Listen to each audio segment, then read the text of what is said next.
She smiled at the crowd exactly when she was supposed to. That's what makes the whole thing feel so sad.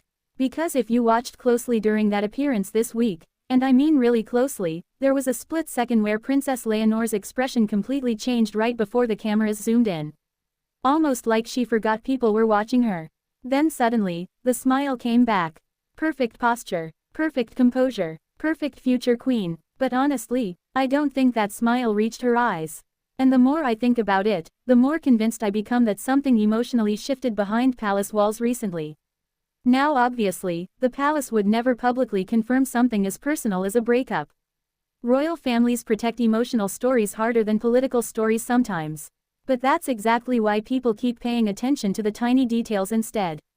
The pauses, the mood changes, the unusual silence, the way someone suddenly looks emotionally older overnight.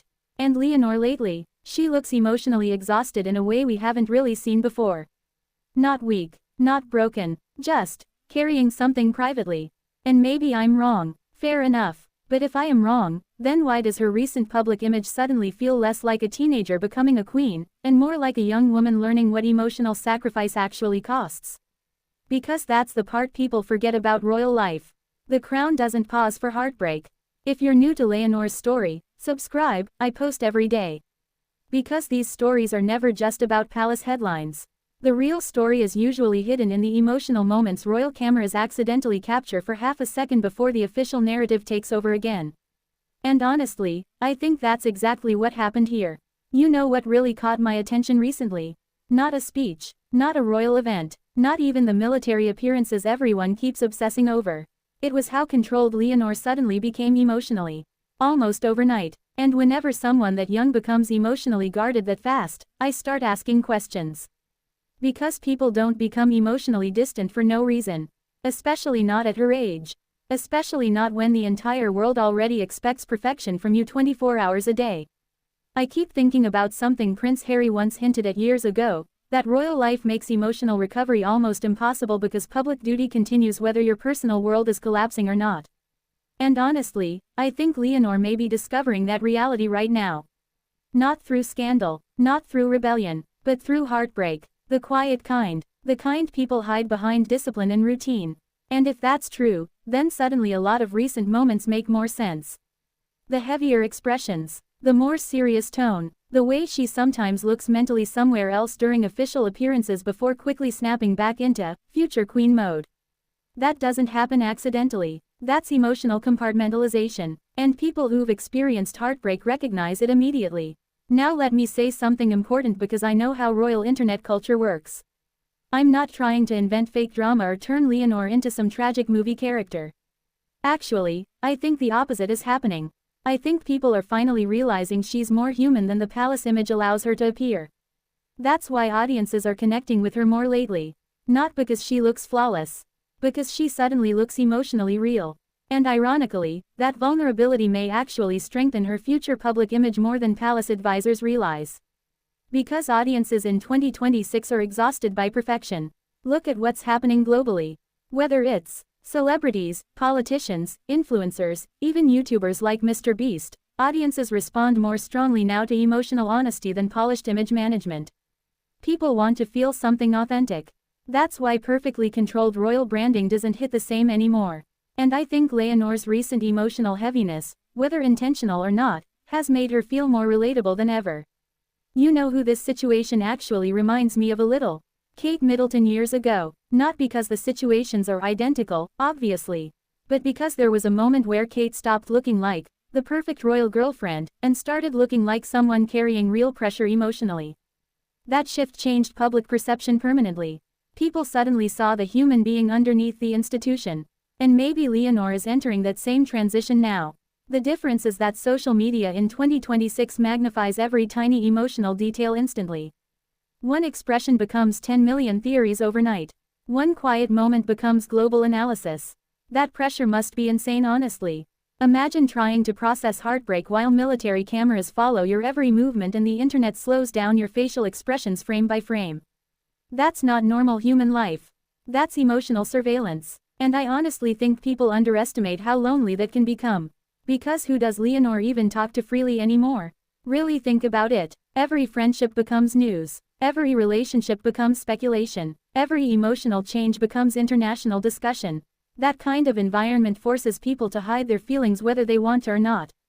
Which brings me back to that smile everyone keeps talking about recently. Because the smile itself wasn't the important part. It was how fast it appeared. Like instinct, like training, like someone realizing cameras were close and immediately rebuilding the public version of themselves. And honestly, that made me sad.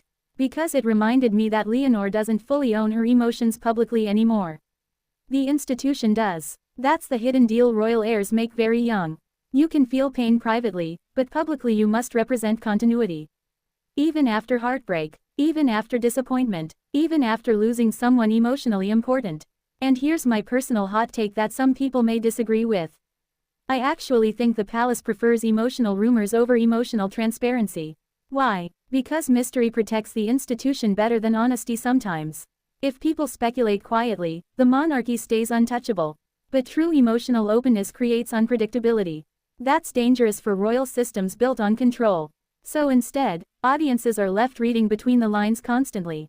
A look here, a silence there, an expression quickly hidden. And honestly, maybe that's why royal stories fascinate people so much in the first place.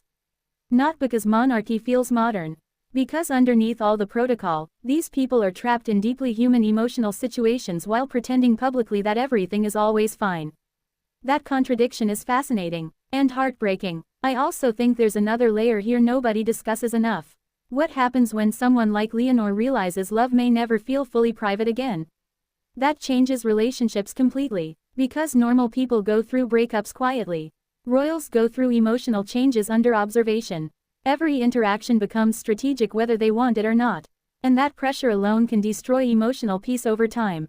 Honestly, sometimes I wonder whether royal heirs eventually stop trusting their own feelings publicly because everything becomes politicized around them. Even affection, even heartbreak, even silence. Look at the timing of Leonor's recent public transformation too. The military image became stronger. The future queen messaging intensified. The palace increasingly presents her less like a teenager and more like a national figure. And here's the hidden emotional cost of that strategy. The more symbolic someone becomes publicly, the harder it becomes for them to process personal emotions naturally. Because symbols aren't allowed to fall apart publicly. People are. Symbols aren't. That's why I think Leonor's brave smile lately actually says more than words ever could. It's the smile of someone understanding that duty continues regardless of emotional reality. And honestly, that realization changes people permanently. Especially young people. I remember watching one recent appearance and thinking, she suddenly looks older emotionally. Not physically, emotionally. Like someone who recently learned something painful about adulthood very quickly. And heartbreak often does exactly that. It compresses emotional growth into a very short period of time. One disappointment can suddenly make someone see the world differently. Especially when they already live under extreme pressure. Now here's the part one think viewers connect with most deeply. Despite everything, Leonor still shows up. That matters. She still stands there, still performs the role, still smiles when cameras appear, still carries the expectations. And whether people support monarchy or not, there's something undeniably human about watching someone continue functioning while privately hurting. Most people understand that feeling personally. Going to work heartbroken, pretending to be okay publicly. Smiling while emotionally overwhelmed. That experience is universal, which may explain why audiences suddenly feel emotionally closer to Leonor than before. Not because she seems untouchable, because she suddenly seems touchable, human, and maybe that's the strange paradox of monarchy in 2026. The more the palace tries to create the perfect future queen image, the more audiences emotionally connect to the imperfect moments that escape the script. A tired expression, a delayed smile, a distant look during applause. Those moments feel real, and real emotion always connects stronger than perfect PR. Always. That's why I think this possible breakup story matters far beyond gossip. It reveals the emotional reality hidden underneath royal preparation. People keep talking about Leonor's military future, constitutional future, symbolic future. But what about her emotional future? Who protects that? Who protects the person underneath the institution? That's the question I keep coming back to lately. Because history shows us something important about royal families. When emotional isolation grows quietly for too long, eventually it surfaces publicly in ways nobody expected. And maybe Spain's monarchy understands that risk now better than ever. Which is why I believe Leonor's emotional well-being may quietly become one of the most important stories surrounding the future of the crown itself. Not because heartbreak weakens her. Actually, maybe the opposite. Sometimes pain makes people more emotionally intelligent, more empathetic, more grounded. And if Leonor really is going through something personal right now, maybe what we're witnessing isn't weakness at all. Maybe we're watching the future Queen of Spain become emotionally real in front of the public for the first time. And honestly, that might matter more than any perfectly rehearsed royal speech ever could. What have I learned watching all this? Probably that the strongest people are not the ones who never hurt. They're the ones who learn how to carry hurt without letting it destroy their purpose. And lately, I think that's exactly what Leonor has been trying to do behind that brave smile.